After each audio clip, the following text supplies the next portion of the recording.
Uh, Ladies and gentlemen, we'll get started in 1 minute's time, just getting people into the room.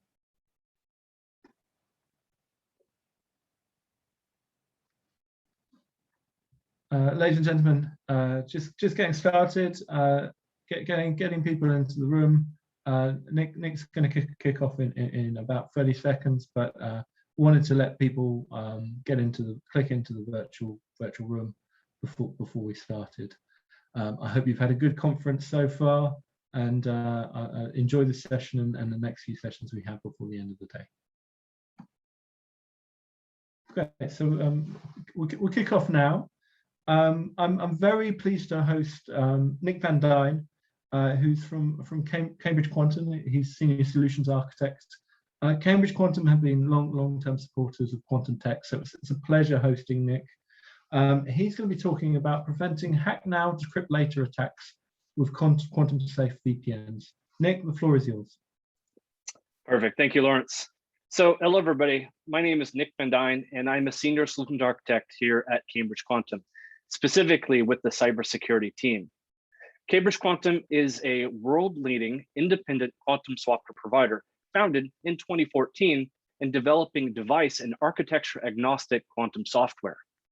Cambridge Quantum focuses on a wide variety of challenges where quantum advantage is expected to be possible, including cybersecurity, quantum chemistry, machine learning, finance, and compilers. Just to give you an example, Ticket, the world's leading and most efficient architecturally agnostic quantum computer, we actually just recently made that open source on GitHub, actually just a couple days ago. But for this presentation, I'm going to be going through and discussing the security considerations on cryptographic infrastructure using classical algorithms versus deploying a quantum safe VPN with quantum safe cryptographic keys to prevent a hack now and decrypt later attack. One thing to note is during the first 15 sessions, I'm going to be going through the presentation, but during the last 15 minutes or so, I'm actually going to be accepting questions. So if you want to leave them in the chat during the last 5 minutes, I can go through those as well. So let's talk a little bit about what is hack now, decrypt later. So today's internet protocols enable about $3 trillion of retail e-commerce annually. And these rely on public key cryptography such as RSA, ECC, and Diffie-Hellman. However, all of these are vulnerable to attacks by potential quantum computers.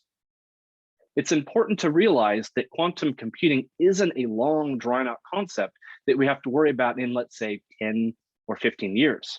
Since PKI and public key cryptography form the basis of internet traffic today, organizations need to be cognizant of what is deployed and who may be listening to that traffic. There will be a day when keys that secure the internet traffic, such as TLS, can be easily exposed, and the data securing that traffic will be revealed effectively. This exposure is due to specialized algorithms that can weaken cryptographic primitives on a quantum computer. So asymmetric and public key crypto, such as RSA, relies on certain mathematical efficient or mathematical reasoning. So it relies on the difficulty in efficiently factoring large numbers as part of its security. Quantum computers or quantum algorithms such as Shor's algorithm running on a quantum computer with sufficient number of qubits could be used to potentially break RSA. Similarly, ECC and the discrete logarithm problem are also affected. This potentially reduces RSA 2048 and ECC 512 ordinarily from 128-bit strength or 250-bit strength to effectively 0 or broken. And perfect or forward secrecy isn't a viable protection. It's no longer perfect. Remember, the same algorithms and the same quantum resources that can break RSA or ECC can also break the ephemeral keys used to protect those operations. Now, systems dependent on symmetric key cryptography are also at risk as well, although they are partially resistant, assuming large enough keys are used. Grover's algorithm provides a method to weaken the strength for symmetric algorithms by approximately half. So if you're looking at, say, for example, AES 256, that would weaken that in half into 128-bit strength. Now, triple DES, which is primarily used today in the financial sector, if you're using a triple DES, triple length key, you ordinarily have a key strength of about 128. However, with Grover's algorithm, that would potentially weaken it by half to 56 bits. Now, that's the same key size or key strength of single DES, and nobody's been using single DES since the early 2000s or 90s. But it's important to understand that the cryptographic algorithms themselves are only part of the problem. The keys and the RNG is as well, the random number generation is as well. Conventionally, organizations use deterministic or pseudo random number generators to create that randomness, usually extracting from an initial seed. As the name implies, pseudo-random is not random. Algorithms themselves cannot create random values. Other factors, such as the age of the RNG, can also impact the quality of the entropy and the randomness that has been generated. In other circumstances, such as low-power IoT devices, they may be unable to generate entropy or large sets of entropy required for cryptographic algorithms at all. It's important to understand that random number generation attacks are usually more harmful than they are typically perceived. So pseudo-random number generators, or PRNGs, appear to be random for a computationally bound attacker, but an unbounded attacker with an all-powerful quantum computer could change this, could change the fact that it is not random and potentially map or model the PRNG that's taking place. And there have been many examples of RNG or entropy failures today. Just to give a couple examples, Debian or OpenSSL back in 2008 suffered an issue, a coding mistake, and generated insufficient entropy in its RNG. And this affected all Debian distributions as well as distributions that are based on Debian. So a lot of PKI needed to be regenerated during the time. A lot of those keys probably still exist if I were to make a bet today. Now, another famous example is Sony and PS3. They used an insufficient RNG for the ECC DSA signature, leading to a compromise of their private keys. In this case, ECDSA requires that a random generation or RNG, a random number, is included as part of that signature process. If not, and two or more signatures with the same random number are included, that would potentially weaken and expose those private keys. In this case, allowing for unauthorized software to be run on the PlayStation 3 platform. Now, public and private organizations need to be proactive because approximately 20%, if not more, of all IT applications rely on public key cryptography in some way or another. If a breach does occur, this is a lasting impact to the organization, both financially and otherwise. A lot of devices or keys deployed are long-lasting, or in some cases in an IoT platform may be burned directly into the device itself. Changing those keys or switching to a new post-quantum algorithm could be difficult, if not impossible, in the future. The average cost of data breaches has increased substantially from 2020, from about $3.86 million to about $4.24 million, according to IBM Security. And while a zero trust approach does have benefits and does help organizations secure their infrastructure, a data breach, including the use of a quantum cryptographic device or a quantum computer, could render this no longer effective. So in the past 24 months alone, we've seen notable attacks on businesses, NGOs, and governments, such as influencing election results, disrupting major supply chains, stealing intellectual property, and targeting a country's critical infrastructure. And just to name an example, the recent ransomware attack that happened on the US pipeline within the United States. And that's just to name a few examples.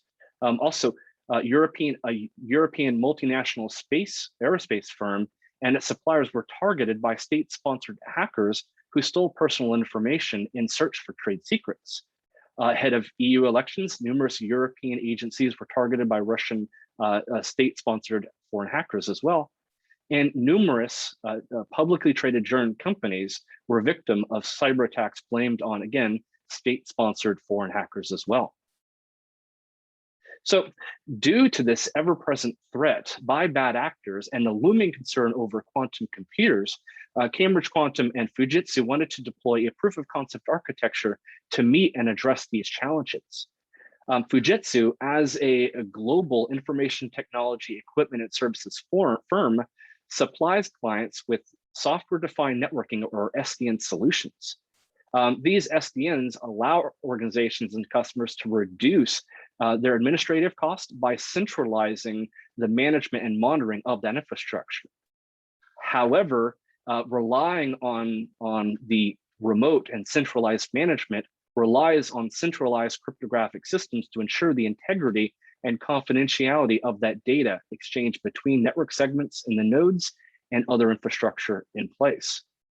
Fujitsu required a solution that takes advantage of perfectly random keys and post-quantum cryptographic algorithms within their infrastructure moving forward. As part of this deployment, Fujitsu relied on IronBridge to form the foundation of their crypto systems, generating perfectly random keys within their infrastructure. Now, the IronBridge platform acts as a cloud-based key generation solution. It's not just for post-quantum algorithms and keys, but also for classical cryptographic algorithms as well, such as your RSA, your ECC, your AES, etc. And keys can be consumed wherever needed. A secure channel is deployed between the endpoint leveraging and using those keys and consuming those keys and the IronBridge SaaS platform, ensuring that confidentiality between those keys or between those endpoints. Now, let me take you through the components that make up the Fujitsu environment. To avoid using a deterministic method, a deterministic pseudo-random number generator, Honeywell's H1 quantum computer provides that initial source of quantum randomness, effectively the perfect source of randomness from that quantum computer. The functions or circuits are device independent with minimal assumptions. So we're continually testing that the output that's coming from a quantum computer is actually quantum in nature using a Bell test and quantum entanglement. If that were not to be the case, and those were not quantum states or quantum results, that Bell test would fail and no keys would be generated or no entropy would be generated by the platform. Then using randomness amplification, such as a strong seed extractor, we can generate perfect randomness, perfect private randomness for key generation operations moving forward. And then using that perfectly random key, we can ultimately use that to produce post-quantum certificates for all relevant platforms. So in the case of a post-quantum VPN, TLS communication between various different orchestration device manager nodes and the device and the managed nodes themselves all have the necessary PKI that they need to be deployed. Now, building upon that work to generate the perfect randomness, we can generate the needed keys and certificates for an authenticated, mutually authenticated VPN connection between the managed device network. This could be over a remote, uncontrolled, or unsecured network environment, because the cryptographic primitives deployed are those post-quantum cryptographics using those perfectly random keys. And this also includes support for a hybrid PKI as well. So using both a classical cryptographic algorithm and a post-quantum algorithm as well. So for the strength of that is the highest of either algorithm. So if one fails or a weakness is found in one of the NIST candidate algorithms, the overall strength is not impacted by this deployment. So for example, when using a hybrid ECC and dilithium algorithm, so ECC being the classical and dilithium being the post-quantum algorithm, the strength, even if dilithium were breached or weakened, it would be just as strong as ECC is today. For one, once the post-quantum VPN tunnel is established, all of the network traffic flows between that tunnel, between the devices in the managed network and over that VPN tunnel. protecting the sensitive data between those segments. So to recap, within the Fujitsu environment, we're able to deploy a full solution, ensuring the foundation with those cryptographic keys is secure before building up. Both the classical and post-quantum keys are created using certified quantum entropy to generate that perfect randomness, those perfect keys. PKI-based certificates used within the SD-WAN infrastructure are rendered quantum resilient, deployed as a hybrid PKI. Even if weakness in the NIST candidate is determined, it's no stronger or no weaker, excuse me, than the non-post-quantum algorithm itself, either RSA or ECC, for example. Post-quantum signatures and the key encipherment or key agreement are secured in the integrity of that TLS handshake. And the confidentiality of the key exchange, in this case using an AES 256-bit key, which is itself quantum resistant, as discussed previously. All data between those network segments is encapsulated with that AES 256-bit key, ensuring confidentiality and integrity. And interestingly enough, and most beneficially, there is no impact to the existing security schemes that may be deployed or the existing protocols that may be deployed within that infrastructure as well. They simply flow over the existing VPN tunnel. So there won't be any type of code changes or enhancements that are needed to the actual endpoint device and segments themselves. That traffic is already protected and sent over that VPN tunnel in a transparent manner.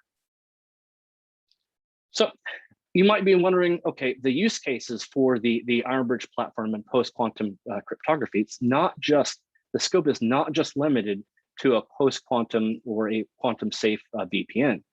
In cases, we've already identified large-scale dilemmas in, for example, blockchaining, and have partnered with a major development bank to deploy a post-quantum or quantum safe blockchain infrastructure. Other environments include network security and hybrid encryption, and we've partnered with a global energy provider to address those issues as well. Other items that could be taken into effect are data in transit, secure messaging, digital watermarking, et cetera. Any type of environment where you need to protect or are using classical cryptographic algorithms is a potential candidate to deploying post-quantum cryptographic keys and post-quantum cryptographic algorithms. So with that, I want to go ahead and see if there's any questions. I'd be happy to take some of the questions as we move forward.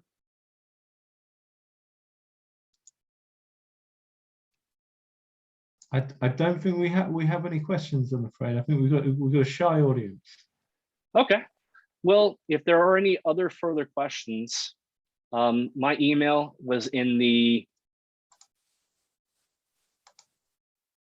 I'd be more than happy to discuss further if anybody has any further questions with regard to the presentation, with regard to post-quantum cryptography, and more importantly, with regard to securely generating using truly random fashions cryptographic keys.